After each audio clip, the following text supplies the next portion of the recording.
नमस्कार, दिन भर की बड़ी खबरों में आपका स्वागत है। मैं हूं अंशिता श्रीवास्तव।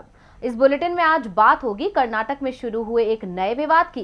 बीजेपी में वसुंधरा को किनारे करने के प्रयास की। जानेंगे मेघालय के गवर्नर सत्यपाल मलिक क्यों फंसे मुश्किल में, किसान फिर क्यों कर रहे हैं आंदोलन की तैयारी। बात करेंगे बढ़ती महंगाई की, भारत पर चीन के निशाने की, और बुलेटिन के आखिर में बात संसद सत्र की। लेकिन तमाम बड़ी खबरों से पहले एक नजर सुर्खियों पर। आंध्र प्रदेश में दोबारा मंत्रियों का चयन करेंगे सीएम जगन मोहन रेड्डी। सभी 24 मंत्रियों ने सीएम को सौंपे इस्तीफे। 11 अप्रैल को होगा नए मंत्रियों का शपथ ग्रहण। प्रधानमंत्री नरेंद्र मोदी के परिवार भक्ति वाले बयान पर राजस्थान के सीएम अशोक गहलोत का पलटवार। कहा, पूर्व प्रधानमंत्रियों का अपमान करते हैं पीएम मोदी। दिल्ली के डिप्टी सीएम मनीष सिसोदिया ने बीजेपी पर साधा निशाना। कहा, आम आदमी पार्टी से घबरा गई बीजेपी, हिमाचल में बदलने जा रही है मुख्यमंत्री। आज भी गिरावट के साथ बंद हुआ शेयर बाजार। सेंसेक्स 575 अंकों की गिरावट के साथ 59,035 और निफ्टी 168 अंकों की फिसलन के साथ 17,640 अंक पर हुआ बंद। तो अब सुर्खियों के बाद बात आज की सबसे बड़ी खबर की। कर्नाटक की बोम्मई सरकार और विवाद एक दूसरे के साथ जुड़ गए हैं। बोम्मई जब से कर्नाटक के सीएम बने हैं तभी से कर्नाटक में कोई ना कोई विवाद सुर्खियों में बना हुआ है। इस साल तो बोम्मई सरकार के निशाने पर राज्य के मुसलमान आ गए हैं। सरकार के फरमान मुस्लिमों की मुश्किलें बढ़ा रहे हैं। तो क्या है कर्नाटक के बीजेपी सरकार का नया आदेश, देखिए ये रिपोर्ट। इस साल की शुरुआत में कर्नाटक में शांति थी, लेकिन बीजेपी के अंदर जबरदस्त हलचल मची हुई थी। कर्नाटक के सीएम बसवराज बोम्मई की सत्ता हिल रही थी। साल की शुरुआत में यूपी सहित 5 राज्यों में विधानसभा चुनावों का ऐलान हो चुका था। विधानसभा चुनावों के दौरान ही ये भी तय हो गया था कि बीजेपी चुनावों के बाद कर्नाटक में बसवराज के विकल्प का ऐलान करेगी। कर्नाटक में सीएम की कुर्सी के लिए बीजेपी ने नए चेहरे की तलाश भी शुरू कर दी थी, लेकिन फिर कर्नाटक में विवाद की एक सीरीज शुरू हो गई। सबसे पहले हिजाब विवाद सामने आया। उडुपी के एक स्कूल से ये विवाद शुरू हुआ, जहां मुस्लिम छात्राओं के हिजाब पहनकर कक्षा में प्रवेश पर रोक लगा दी गई, लेकिन 6 छात्राएं क्लासरूम में हिजाब पहनकर जाने को अड़ गईं। अनुमति नहीं मिली।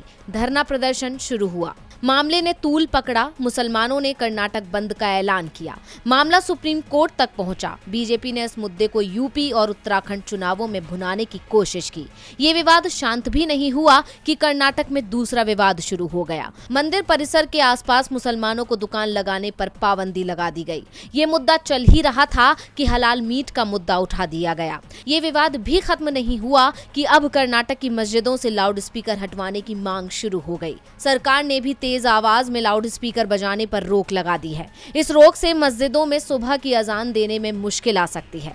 विपक्ष ने सरकार के इस फरमान का विरोध किया है, लेकिन सरकार अपने आदेश को वापस नहीं ले रही है। विपक्ष को लगता है कि वोटों के लिए बोम्मई सरकार राज्य की शांति व्यवस्था भंग करने की कोशिश कर रही है, मगर बीजेपी इन विवादों में अपने लिए वोट बैंक तैयार कर रही है। पहले हिजाब, फिर हलाल मीट और अब अजान। कर्नाटक में हो क्या रहा है, इस पर सवाल उठ रहे हैं। सवाल बीजेपी के अंदर भी उठ रहे हैं कि आखिर बीजेपी में क्या हो रहा है। बीजेपी को अपने स्थानीय नेतृत्व पर अब भरोसा नहीं रह गया है। चुनाव किसी भी राज्य में हो, लेकिन चेहरा पीएम का ही होगा। पीएम के नाम पर अब राजस्थान में बीजेपी बड़ा खेल करने वाली है। गहलोत के साथ नहीं, बल्कि अपनी ही पार्टी के नेताओं के साथ। राजस्थान विधानसभा चुनाव अभी दूर हैं, लेकिन जिस तरह से राजस्थान में बीजेपी की स्थिति कमजोर बनी हुई है, उसको देखते हुए बीजेपी ने अभी से तैयारियां शुरू कर दी हैं। 2018 में राजस्थान में बीजेपी खास प्रदर्शन नहीं कर सकी थी और कांग्रेस प्रदेश की सत्ता पर काबिज हुई थी। ऐसे में अगला चुनाव जीतना बीजेपी के लिए चुनौती बना हुआ है और बीजेपी की इस चुनौती को और भी मुश्किल बना दिया है पार्टी के अंदर छिड़ी कलह ने। प्रदेश में पार्टी लंबे समय से अंदरूनी लड़ाई से जूझ रही है और ये लड़ाई है सीएम फेस को लेकर। इतना ही नहीं, पार्टी 2 गुटों में बंट गई है। दरअसल पूर्व मुख्यमंत्री वसुंधरा राजे चाहती हैं कि अगला चुनाव उनके नेतृत्व में लड़ा जाए, लेकिन केंद्रीय नेतृत्व उन्हें साइड करना चाहता है। वहीं आलाकमान ये भी जानता है कि प्रदेश में वसुंधरा का अच्छा प्रभाव है और उनकी नाराजगी पार्टी को भारी पड़ सकती है। ऐसे में अब वसुंधरा को साइड करने के लिए खुद पीएम मोदी मैदान में आ गए हैं। यानी बीजेपी ने साफ कर दिया है कि राजस्थान में अगला चुनाव पीएम मोदी के चेहरे पर लड़ा जाएगा और पार्टी ने बड़ी ही चालाकी से वसुंधरा राजे को साइड कर दिया और उनका सपना तोड़ दिया है, क्योंकि वसुंधरा और उनके समर्थक उन्हें सीएम फेस बनाने की मांग कर रहे थे और पिछले दिनों खुद वसुंधरा राजे पीएम और पार्टी अध्यक्ष जेपी नड्डा से मुलाकात करने पहुंची थी।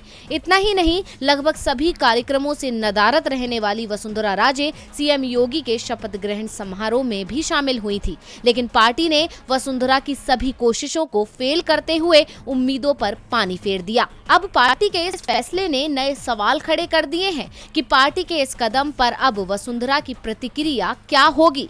क्या वो शांत बैठकर आलाकमान के निर्णय को स्वीकार करेंगी या फिर कोई बड़ा कदम उठाएंगी? वहीं दूसरी तरफ क्या पार्टी को इस बदलाव से फायदा मिल पाएगा, क्योंकि राजस्थान में वसुंधरा का अच्छा दबदबा है और वसुंधरा समर्थकों ने वसुंधरा के जन्मदिन पर शक्ति प्रदर्शन कर पार्टी आलाकमान को संकेत देने की भी कोशिश की थी।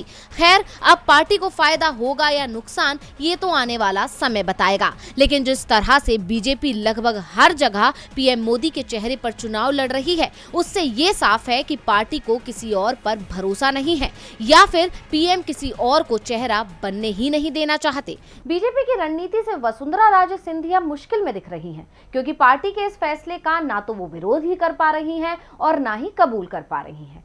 संकेत साफ है, उन्हें किनारे करने की तैयारी है। यही हाल मेघालय के राज्यपाल सत्यपाल मलिक का भी करने की तैयारी की जा रही है। मलिक का बयान ही उनके लिए मुसीबत बन गया है। तो क्या कहा था मलिक ने जिससे वो फंस सकते हैं मुश्किल में? देखिए इस रिपोर्ट में। केंद्रीय जांच एजेंसियां इस समय कुछ ज्यादा ही सक्रिय दिखाई दे रही हैं, खासतौर पर जहां जांच के निशाने पर राजनीतिक व्यक्ति हो।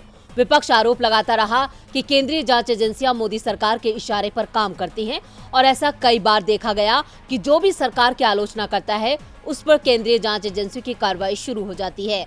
और इस बार सरकार के निशाने पर विपक्ष के अलावा मेघालय के राज्यपाल सत्यपाल मलिक आ गए हैं। आपको बता दें कि मेघालय के राज्यपाल सत्यपाल मलिक के बयान पर अब केंद्र सरकार ने जांच के आदेश सीबीआई को दे दिए हैं। मामला जम्मू कश्मीर में राज्यपाल रहते उन्हें रिश्वत की पेशकश से जुड़ा हुआ है। गौरतलब है कि पिछले कई दिनों से सत्यपाल मलिक केंद्र सरकार की आलोचना करते नजर आ रहे थे। खासकर किसान आंदोलन के दौरान उन्होंने सरकार की नीतियों की निंदा की थी। इतना ही नहीं, उनका कहना था कि किसानों के लिए उन्होंने सरकार से झगड़ा किया है। इसके बाद सत्यपाल मलिक ने आरएसएस और अंबानी पर घूस देने के गंभीर आरोप लगाए और यही सब सत्यपाल मलिक को भारी पड़ गया और अब वो खुद सरकार की रडार पर आ गए और अब उनके इस बयान पर जांच शुरू हो गई है। आपको बता दें कि सत्यपाल मलिक ने आरोप लगाया था कि जब वो जम्मू कश्मीर के राज्यपाल थे, उस दौरान अंबानी से जुड़ी फाइलों को मंजूरी की एवज में उन्हें 300 करोड़ रुपए की घूस का ऑफर दिया गया था। सत्यपाल मलिक के इस दावे से सनसनी फैल गई थी और अब इन आरोपी की जांच के आदेश से सत्यपाल मलिक भी मुश्किल में घिरते नजर आ रहे हैं, जिसे देखकर कहा जा सकता है कि मोदी सरकार से पंगा लेना मलिक को भारी पड़ गया, क्योंकि जिसने सरकार पर निशाना साधा है वो केंद्रीय एजेंसियों के निशाने पर आ गया है। अब चाहे वो महाराष्ट्र के एनसीपी नेता नवाब मलिक हो या फिर शिवसेना सांसद संजय राउत, ये तो ताजा उदाहरण है। इससे पहले भी बहुत से लोग सरकार से मुखालफत की सजा भुगत चुके हैं। अब तक मलिक के बयान बीजेपी की मुश्किलें बढ़ा रहे थे, लेकिन अब वो अपने ही बयानों से मुश्किल में पड़ते दिख रहे हैं। मुश्किल में सिर्फ मेघालय के गवर्नर ही नहीं दिख रहे हैं, मोदी सरकार भी दिखाई दे रही है। दरअसल किसान एक बार फिर दिल्ली कूच करने की तैयारी में दिख रहे हैं। इस बार मुद्दा मोदी सरकार की वादा खिलाफी है। इसे लेकर राकेश टिकैत ने सरकार को चेतावनी दी है। 3 कृषि कानूनों के खिलाफ 1 साल तक दिल्ली और यूपी के बॉर्डर्स पर डटे किसानों ने मोदी सरकार की चूल्हे हिला दी थी।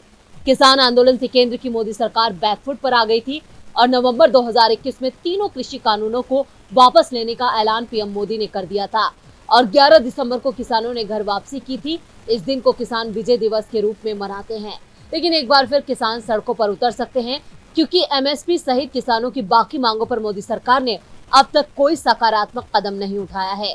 4 राज्यों में जीत के बाद बीजेपी सरकार किसानों से किए वादे भूल चुकी है। भारतीय किसान यूनियन के राष्ट्रीय प्रवक्ता चौधरी राकेश टिकैत ने कहा कि किसान आंदोलन के लिए तैयार रहें। सरकार ने एमएसपी पर गारंटी कानून समेत दूसरे मुद्दों पर किया वादा तोड़ दिया है। देश भर के किसानों को एकजुट कर आंदोलन किया जाएगा। राकेश टिकैत ने मुजफ्फरनगर में कार्यकर्ताओं की बैठक में कहा कि केंद्र सरकार ने किसान आंदोलन को खत्म करने के दौरान कुछ वादे किए थे। चुनाव के बाद सरकार सब कुछ भूल गई है, लेकिन किसान नहीं भूले। किसान फिर एकजुट होकर आंदोलन करेंगे। बिजली, सिंचाई और फसलों के वाजिब दाम भी नहीं मिल रहे हैं। किसान आंदोलन से पीछे हटने वाले नहीं हैं।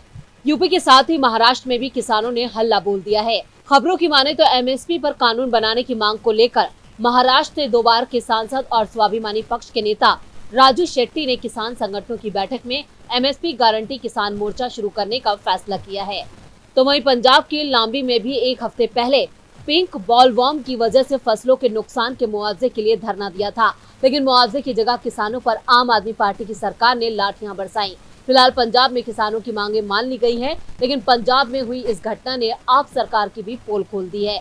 जो किसान आंदोलन के वक्त किसानों का समर्थन करती थी, अब वो सरकार भी किसानों पर लाठियां बरसा रही है। अगर केंद्र की मोदी सरकार ने किसानों की एमएसपी गारंटी कानून और बाकी मांगों को पूरा नहीं किया तो किसान फिर से हल्ला बोल कर सकते हैं। किसान कब से आंदोलन करेंगे, इसकी तारीख फिलहाल तय नहीं है। बिजली, सिंचाई में राहत और एमएसपी का ऐलान नहीं किया गया तो किसान फिर आंदोलन को तैयार हैं। देश के किसान परेशान हैं, इसके साथ ही आम इंसान भी परेशान है। लोगों की परेशानी महंगाई ने बढ़ा रखी है। डीजल, पेट्रोल के दाम तो पहले ही लगातार बढ़ रहे थे, अब सीएनजी भी महंगी होना शुरू हो गई है। इसके खिलाफ कांग्रेस कार्यकर्ता सड़क पर उतर गए हैं। देश भर में इन दिनों बढ़ती महंगाई ने आम लोगों की जेब पर भारी बोझ डाल दिया है, जिससे आर्थिक बजट भी बिगड़ता जा रहा है। पेट्रोल डीजल के दाम में रोज हो रही बढ़त के साथ साथ सीएनजी की कीमत ने भी लोगों को रुलाना शुरू कर दिया है। सिर्फ पेट्रोल डीजल पर ही नहीं, रसोई पर भी महंगाई की मार पड़ रही है। कई सब्जियों के दाम में भी शतक लग चुका है, लेकिन देश की मोदी सरकार का इससे कोई लेना देना नहीं है। उसका ध्यान तो सिर्फ अगला चुनाव कैसे जीता जाए इसमें लगा हुआ है। लेकिन विपक्ष लगातार जनता को जागरूक करने में लगा हुआ है और सरकार को घेर रहा है। 31 मार्च से कांग्रेस का महंगाई मुक्त भारत अभियान देश भर में जारी है और आज फिर कांग्रेस कार्यकर्ता सड़कों पर उतरकर प्रदर्शन कर रहे हैं। कांग्रेस प्रवक्ता ने लखनऊ स्थित कांग्रेस के दफ्तर में मोदी सरकार को जमकर घेरा। उन्होंने कहा कि 62 करोड़ अन्नदाताओं को टैक्स के बोझ के तले दबाया जा रहा है। उन्होंने आगे कहा कि रोज सुबह प्रधानमंत्री तेल की कीमतों में वृद्धि करके देशवासियों को गुड मॉर्निंग मैसेज भेजते हैं। पिछले 16 दिनों में इनके दामों में 14 बार बढ़ोतरी की गई है। बता दें कि ये प्रदर्शन सड़क से संसद तक किया जा रहा है। इससे पहले 31 मार्च को भी कांग्रेस ने देशव्यापी प्रदर्शन किया था। दिल्ली के विजय चौक पर कांग्रेस सांसद राहुल गांधी के नेतृत्व में कई कांग्रेस नेताओं ने महंगाई के खिलाफ प्रदर्शन किया था।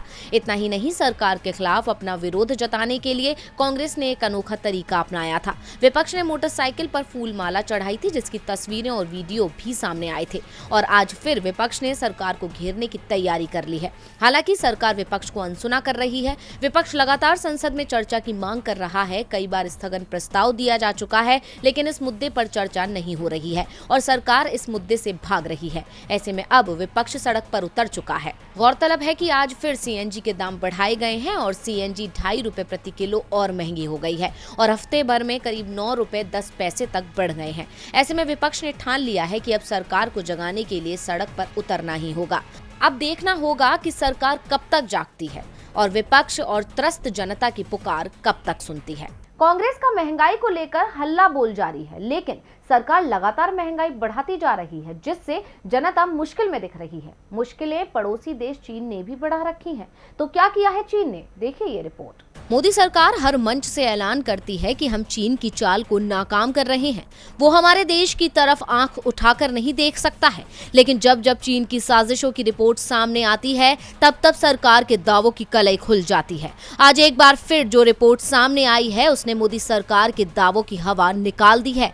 खुफिया फर्म रिकॉर्डेड फ्यूचर की एक रिपोर्ट ने कहा कि चीन हैकरों ने हाल के महीनों में एक साइबर जासूसी अभियान के हिस्से के रूप में लद्दाख के पास भारत में बिजली क्षेत्र को निशाना बनाया है। रिपोर्ट्स की माने तो चाइनीज हैकर्स ने लद्दाख के पास के उत्तरी भारत में 7 लोड डिस्पैच केंद्रों को निशाना बनाया, जो कि लद्दाख में भारत चीन सीमा के पास के क्षेत्रों में ग्रिड नियंत्रण और बिजली सप्लाई करता है।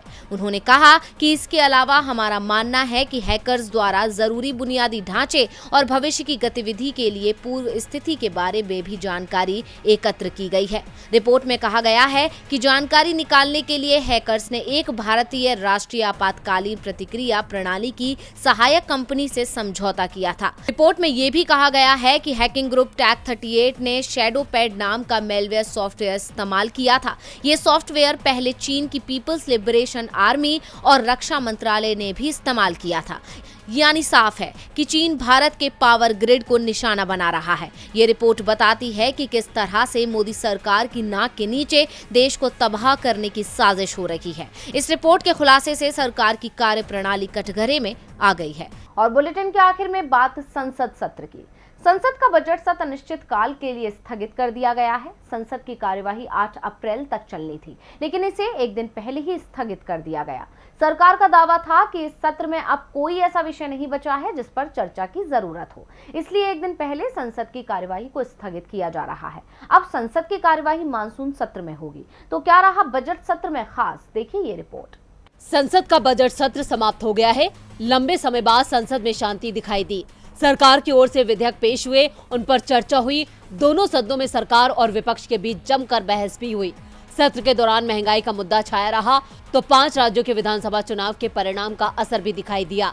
संसद का अगला सत्र मानसून सत्र होगा। पिछले मानसून सत्र में संसद की कार्रवाई नहीं चल पाई थी।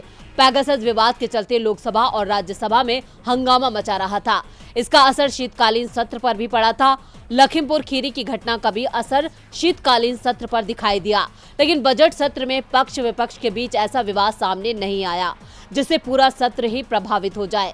महंगाई के मुद्दे पर कांग्रेस ने सत्र के अंतिम सप्ताह में जमकर विरोध प्रदर्शन किया और सरकार को घेरा। इससे पहले तमाम मुद्दों पर सरकार और विपक्ष के बीच सदन में जमकर तकरार हुई। बजट सत्र की कार्यवाही को देखें तो इसे सफल कहा जा सकता है। सत्र के पहले चरण की शुरुआत राष्ट्रपति के अभिभाषण से हुई थी। पहले चरण में लोकसभा की बैठक तय समय से 21% ज्यादा चली, तो राज्यसभा में कामकाज समय के अनुसार रहा। लोकसभा अध्यक्ष ओम बिरला ने सत्र समाप्त करते हुए बताया कि बजट सत्र में लोकसभा की 27 बैठकें की गई, जो 177 घंटे 50 मिनट तक चली। राष्ट्रपति के अभिभाषण पर धन्यवाद प्रस्ताव पर 15 घंटे 13 मिनट चर्चा हुई। चर्चा के बाद 7 फरवरी को ध्वनिमत से धन्यवाद प्रस्ताव पारित हुआ। 1 फरवरी 2022 के लिए केंद्रीय बजट पेश किया। 7 से 10 फरवरी तक 15 घंटे 35 मिनट तक बजट पर चर्चा चली और बाद में इसे पास कर दिया गया। लोकसभा में इस दौरान 13 विधेयक पास किए गए, जबकि 12 विधेयकों में संशोधन का प्रस्ताव पास किया गया, जिसमें विनियोग विधेयक, वित्त विधेयक, दिल्ली नगर निगम संशोधन विधेयक, दंड प्रक्रिया शिनाख्त विधेयक, चार्टर्ड अकाउंट, लागत संकलन लेखपाल, कंपनी सचिव संशोधन बिल 2021 और संविधान अनुसूचित जाति और अनुसूचित जनजातियां आदेश दूसरा संशोधन विधेयक 2022 पास किया गया। ये सभी विधेयक लोकसभा के बाद राज्यसभा से भी पास हो गए। तो आज इस बुलेटिन में बस इतना ही। देखते रहिए डीवी लाइव। नमस्कार।